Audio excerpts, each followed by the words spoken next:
Hello, and thanks for tuning in. You're about to watch Developing Charlotte, a look at design, construction, and engineering in the Queen City. Enjoy.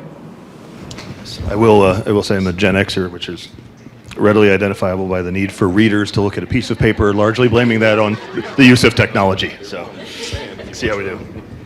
Gentlemen, welcome. All right, let's talk about growth in Charlotte. Certainly nothing that has happened over the past 20 years since I've arrived here. This one's for everybody. And when you look at growth, the growth that Charlotte and the wider Piedmont region has experienced over the past few years, what has surprised you most about that growth, and what does it mean for the city and region today? Since I'm sitting next to you, I'll get going first. So I'm newer to Charlotte. This is my 5th year here in Charlotte. I moved from the Southwest, from San Diego specifically. And I moved here for a lot of the reasons the first panel shared, which is it's a great place to raise my family. I didn't quite know what I was getting into before I showed up. I think a lot of what was shared with me is, Charlotte's a bit more conservative, not going to be as bullish as some of the other markets I'd worked in. I went to school in Austin, Texas, and we've seen what's happened in Austin. And so what has been surprising for me is just the explosive growth and the fact that that has really not slowed down.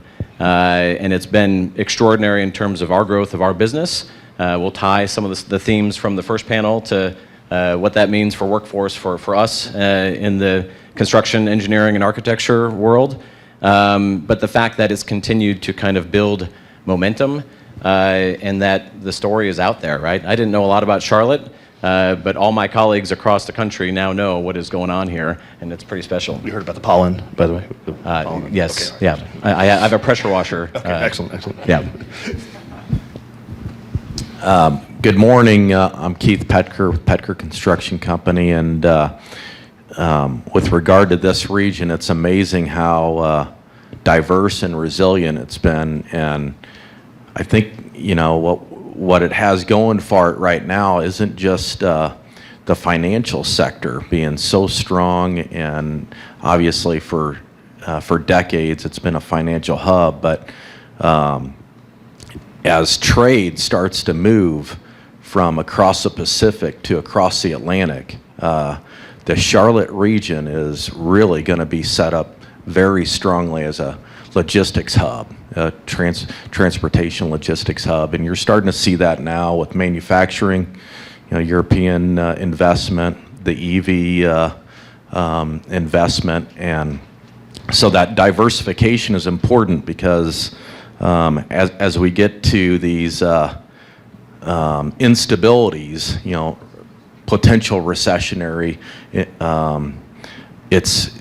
it's always important to have a lot of diversity in your microeconomic region, and so the Charlotte region has 3 significant ports that are going to be continuing to grow over the next several decades, and with all that trade moving across the Atlantic, you're going to see significant growth in warehouse, industrial, and as the Northeast continues to move, to the Southeast, that population difference, you're going to see a lot more multifamily. We'll get to it a little bit later, but there's going to be significant stress on infrastructure. And I think we're starting to see that a little bit, but these are all good signs. These are all good things, and so we're in a really strong spot. So. Good morning. I'm Steve Daly with Optima Engineering. Going on what you said, multifamily is my biggest surprise. I can't believe how many multifamily buildings are going up. Our office is in South End, and every time I drive in and look around, it's like, wow, there's 4 more construction cranes. Where are all these people going? I mean, Uptown emptied with the pandemic, and the building just kept on going. You would think there'd be a cap at some point, or it would price out in South End. It sure hasn't. So it's exciting to see that all those things are happening. The infrastructure for those buildings is a little bit lagging behind, but we'll hopefully get to that. But that's been my biggest surprise as far as the growth has gone. Great. Hey, a quick look back now. So it's been 3 years since the pandemic practically speaking, severed supply chains. How have you all updated, recalibrated, working with your suppliers? Be some interesting answers, certainly in the construction space, and adapted to those shifts in the supply chain. So during the pandemic, we really doubled down. We hired data scientists for the first time as a construction company, really driving how we utilize data to help predict outcomes for our customers, which was increasingly challenging in 2021 and even still today. And I think I'm glad to report that like the actual material side of the supply chain is somewhat more stable. There's still some things that are still way out of bounds in terms of what they used to be, but we can have more predictable outcomes in terms of the actual physical manufactured products that we're moving to our sites. The hard part and the piece that is still outside of control is the labor factor. And the fact that Charlotte is an extraordinary place to be is a great thing for us. We're struggling even more so in a lot of our other markets across the country. But that is really the major driver for us right now in terms of mitigating cost and escalation factors. We feel like we've been able to kind of get our arms around the material, but that's been through strategic investment and ability to really double down on how we engage with our supply chain. To Zach's point, we've really had to invest heavily in supply chain management and procurement of not just significant components of buildings, but all the way down to where's the copper wiring going into the transformer, and where is that coming from? When is that being manufactured? The components of a switchgear, and where are those components at? And understanding when those components are arriving at a manufacturing facility so that they can assemble them.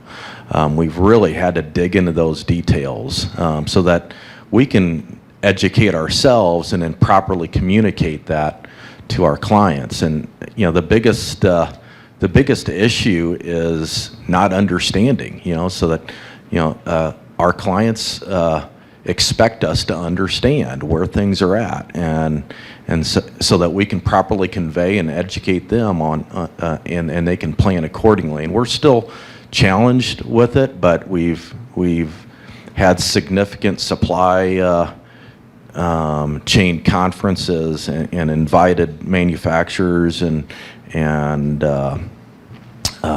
vendors in to understand their choke points and just a lot of collaboration. But we're getting there, and I think to Zach's point, I think we're, relatively speaking, it's getting a lot better, but we're still having a lot of challenge out there on especially some of this custom component stuff.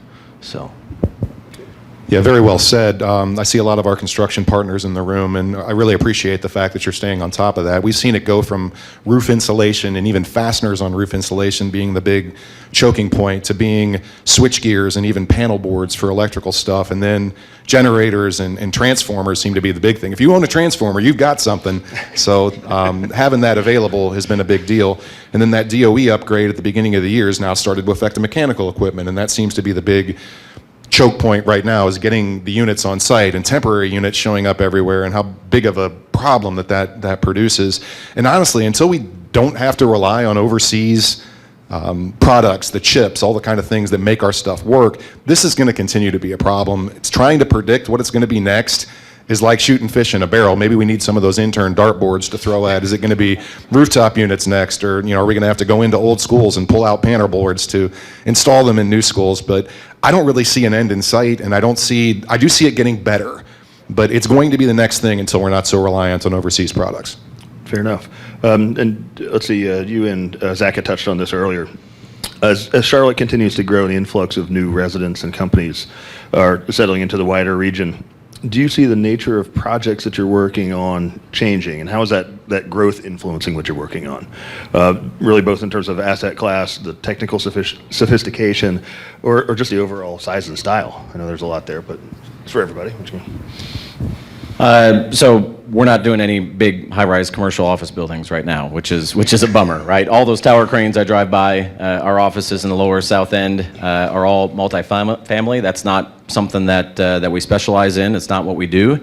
We have some great developer customers that are bullish in that market, but they're all just kind of sitting and waiting, like the rest of us, to see really what happens, right? Inflation looks like it's starting to become somewhat controllable, but until the cost of money really shifts, I don't see that freeing up. And so we've got some great world-class builders that are waiting and itching to go do those things, and we're really directing them to some of our other growth markets. So healthcare has been an anchor for us. With a growing population, that's what drives healthcare development. They got to take care of their customers, which is our growing community. The first panel hit on it a little bit around advanced manufacturing. That's how I ran into DPR in the 90s, was in the hill country of Austin, working on an advanced manufacturing facility. And so in the Southeast, more so than any other region, the growth of advanced manufacturing, and for us specifically, semiconductor and electric vehicles are our two areas of focus. So we're really diverting our resources. We build a lot of data centers, and we have those sorts of technical builders that understand how to put those sorts of projects together. And I think, I know we've got the Charlotte Regional Business Alliance with a table back here, but like what they have done to really help drive that growth, I'm a proud member, proud board member as well. It's best in class how they've really helped tie public-private partnerships in a way that is helping us really transform what our economy looks like here. For us, we're obviously heavily in the industrial business park space, and I do, for reasons that I already talked about, I think that's going to continue to see growth. We've seen some kind of flat growth, so not necessarily stagnant, but somewhat slower growth than what we've seen, which is to be expected and probably needed. And then a lot of multifamily. I do think that as the workforce, as companies figure out the hybrid remote work environment, I think you're going to see a lot more of what they call the 10-minute neighborhood environment. And there's a lot of good things that the city is working on with regard to trying to push those kinds of 10-minute neighborhoods. Generation Z is set up for that. Millennials are set up for that, where you're kind of live, work, and play within walking distance. So that's kind of some things that pretty excited about seeing with regard to the growth of the city of Charlotte. So I guess I'll address the question about are the designs getting more robust, or the buildings they're not. I mean, a lot of our work is public work. If you have $40 million to build a building, you're going to build as much as you can for $40 million. And as these construction costs continue to escalate, I mean, you would have thought there would have been a level off in the pandemic. There sure wasn't, and they still seem to be going up. So what did drive progress going back to the mid-2000s was the rise of LEED and sustainability, and how the energy codes kind of caught up with what that was. LEED has kind of leveled off, but it really left an impact on what we have to deal with. We have regionally available materials. We have more efficient systems that we can work around, but that's really what drove it. And the almighty dollar seems to be what caps it off. So this region kind of got dragged kicking and screaming into the last energy code update, and I believe there's a bill out there to delay any more energy code updates until 2031. So that's going to be interesting to see what goes with that. I don't know why we'd want to stay behind progress, but it seems to be a real sticking point in the industry. So we'll see what happens. Fair enough. Let's pivot for a moment to infrastructure. We've seen trillions of federal dollars poured into infrastructure projects. What do you see as Charlotte's greatest infrastructure needs? I mean, for me, it's one word, and it's transportation. We have an extraordinary airport. I lived for almost 2 decades in Southern California, so to me, we don't really have a problem in comparison. But it is the thing, as we've done sister city visits to Austin and Tampa with the CRBA, over the last 2 years, it's the thing that has really plagued their growth. And so we're trying not just to learn from how did they really think about transportation, which is a tough thing to go put on a ballot to go get passed. People do not want to go pay money for it, but it's the first thing people complain about other than the weather. And so we have to go and invest in transportation, light rail, how we're moving people in and out of the urban core, as well as the expanding community. Absolutely agree with Zach on everything that he said. Transportation would be, or is definitely the number one concern with regard to mass transit and roadway as well as rail. Making sure that North Carolina has some really strategic rail systems and making sure that those stay current and updated. And then follow that by, the sanitary, the water treatment system capacity and making sure that we're on top of that. And then probably energy and then water would be, would follow that, so. Yeah, well said. We intimately knew the water line expansion on South Boulevard. We lived through that, with our office being right there. You mentioned the 10-minute society. They better be able to walk to work if it's a 10-minute society. There's this apartment building that they built that you can't live there if you own a car. I don't understand how you can live in Charlotte if you don't own a car. So if we can't fix transportation, if we can't loosen the belt that's constraining our uptown, there's really nothing you can do. So roadways, as we build these more schools, as more people are coming in, they've got to have places to go. They've got to have fire stations and restaurants and police stations and schools, and there's no way to get there. And until we can loosen that belt, it's a problem. That's a great point. Great point. Keith, one for you here. Beginning of the year, AGC survey named labor shortages the biggest challenge facing the construction industry. How is this going to force the industry to change, if at all? Or are you going to see the development of more diverse workforce, pipelines with schools? What should we expect? What change is coming?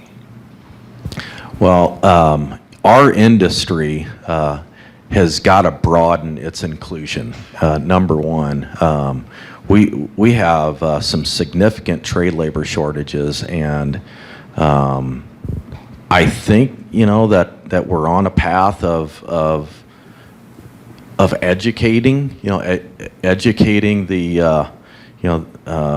alpha generation of kids out there on opportunities in construction, so that they understand there's some significant opportunity for you to make a good wage, a really good wage in the trades, and whether it's plumbing or electric or carpentry, and these are skills that you'll use your entire life, all the way past your retirement, and have a strong retirement plan with various companies. And so just getting that message out to these kids, and then broadening that message to including kids that maybe they didn't have a mother or a father that was already in the construction industry, and trying to get that message out has got to be first and foremost for us as leaders. And then the Generation Z that's making their mark, they're going to do just some amazing things with technology, and building efficiencies. So that's kind of my 2 cents on that. So. And great to have so many educators in the room here as we're talking about this. Zach, DPR prides itself on your technical expertise and taking on complex projects. And while not everything needs to be state-of-the-art, what are the technical advancements or cutting-edge design and engineering considerations that you think might find their way down into everyday construction? Sure, I'm going to give a simple answer here, and then I'm going to tie to what Keith just shared, because I think it's also an entry point for folks into our industry. So one of our 4 kind of operational strategies is focusing on prefabricated elements. And so we've invested heavily over the last decade. We have our own manufacturing sites across the country where we actually manufacture both volumetric and planar components that we ship to our job sites. Some of that has been super beneficial through the pandemic in terms of dealing with supply chain and being able to control more of our supply chain as a manufacturer. But that sort of stuff has to continue to grow. We buy manufactured components, not just ones that we manufacture, because it increases safety. It reduces traffic to the site. It allows people to install things in a more ergonomic way. And the reality is you need less hands on site to go install components. It's also been an entry point for us developing the next generation of builders, which is a really big issue for us in the construction field. And so Goodwill has been an extraordinary partner to us, as well as The Rock. We've also partnered with Greer Heights Community Center, with Lowe's and the Charlotte Hornets, and Potions and Pixels through a bunch of different apprenticeship programs where we get people to understand how can we go prefab. You know, kind of working on a construction site sometimes is not a very desirable thing for the next generation to go and engage in. And so being able to put them in a manufacturing environment where they've got, you know, maybe not air conditioning, but something that is far better than sweating out on site, you know, help them experience what it's like to learn a trade. And so specifically here at Goodwill, they've got a construction readiness program. We had our mechanical, electrical, and plumbing partners, as well as our drywall firm, go and add on to that program to help people come go install pre-manufactured components in a facility just down Wilkinson here in the Crescent. And I think that's something that is really important for me, as I've learned a lot about Charlotte, is we are still at the bottom of upward mobility. And so I think being able to create these sorts of opportunities, prefab is multifaceted in terms of that response.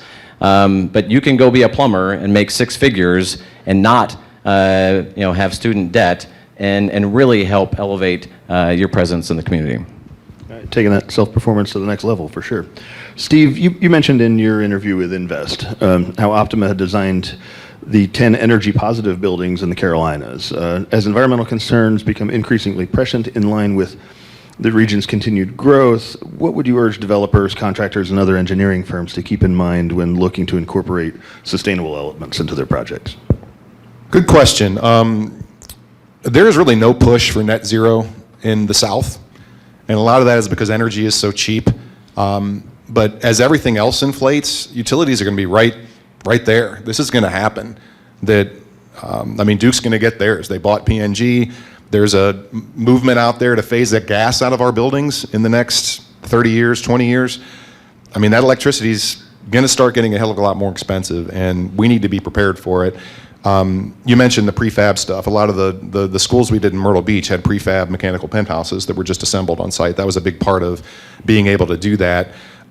It's not rocket science to design those buildings. It's a lot of combining of elements that we do one or two of on a lot of traditional or more reasonable sites that we're doing. It's putting all that stuff together, seeing how one component can affect another. Reduced lighting density means smaller air conditioning. Better windows means less air conditioning that you need. Good daylight means you don't need to turn the lights on. So if you can put all these things together, especially ones that can compound on one another, that's how you do it. It's not any harder than designing it, and it doesn't have to be any more expensive if it's done with everybody working together to make it happen. I'm going to use the number 40 a lot here in the next statement. Buildings use 40% of the energy consumed in the United States. So if you can impact buildings, you make a real big difference on what's going on as far as all the energy that's used. Everybody thinks about cars and all the other energy consumers. Buildings use 40%. Owners have told us that over a 40-year average life of a building, energy and maintenance costs twice as much as the original construction cost of the building did. Twice as much over 40 years. So if we can start thinking long term and not just about what the building costs on day one, it can really start to bring these things together. And the average life of a building is about 40 years. Now, public buildings seem to be a lot longer. We're replacing some, educational facilities that are a lot older than 40 years. So if you really think about how much you can impact something that's going to last for 50 or 60 years and not just think about the upfront cost of things, that's going to make a big impact on what we're going to do. Great words. All right, another one for all. We'll see if we can't tie it together a bit here. Considering the developments we've mentioned so far, what are the ways in which we will see the Queen City look, move, and operate differently, considering the ongoing development and construction underway today? You guys pick, or? It's a free.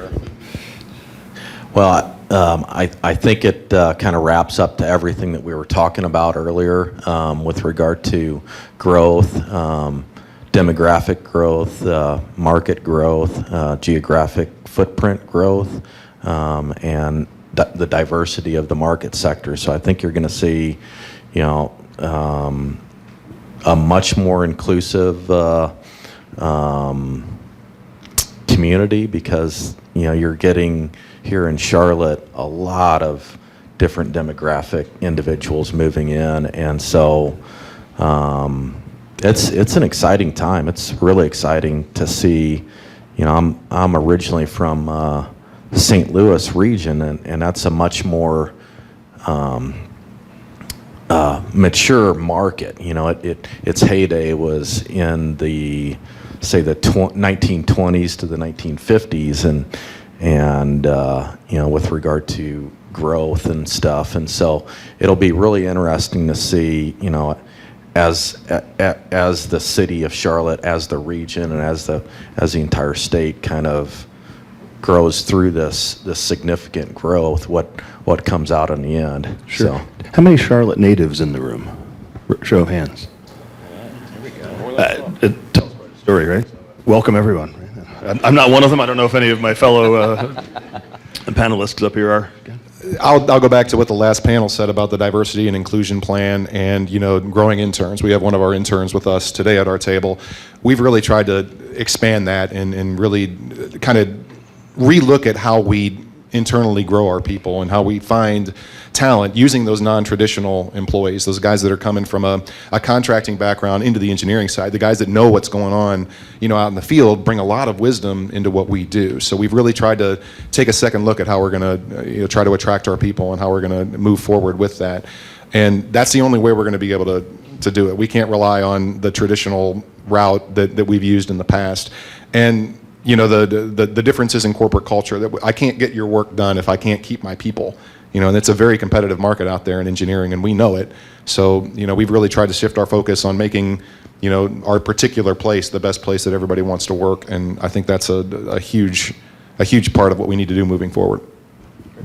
I'll maybe share just another perspective, which I think is increased density and more sprawl, right? We still live in a region where there is more land to go develop outside of the urban core.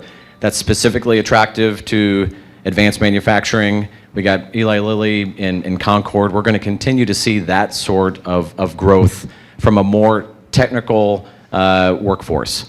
Also, the South End is not slowing down. Lower South End is not slowing down. What Atrium Health is doing with the Pearl. And so now we're going to have more of a center of excellence that ties back to the higher education panel, where we're going to continue to raise the bar on the level of education, the sort of things that are going to really transform us as we moved from a 12-hour city to an 18-hour city now, and maybe start moving towards a 24-hour city. We're still in that mid-market, but I expect us to continue from a growth standpoint because of the investment that's being made, but also I think the fortitude of leadership to really not just be a banking town. And that's not meant to disparage any bankers, right? Like what has happened in this town because of banking is extraordinary.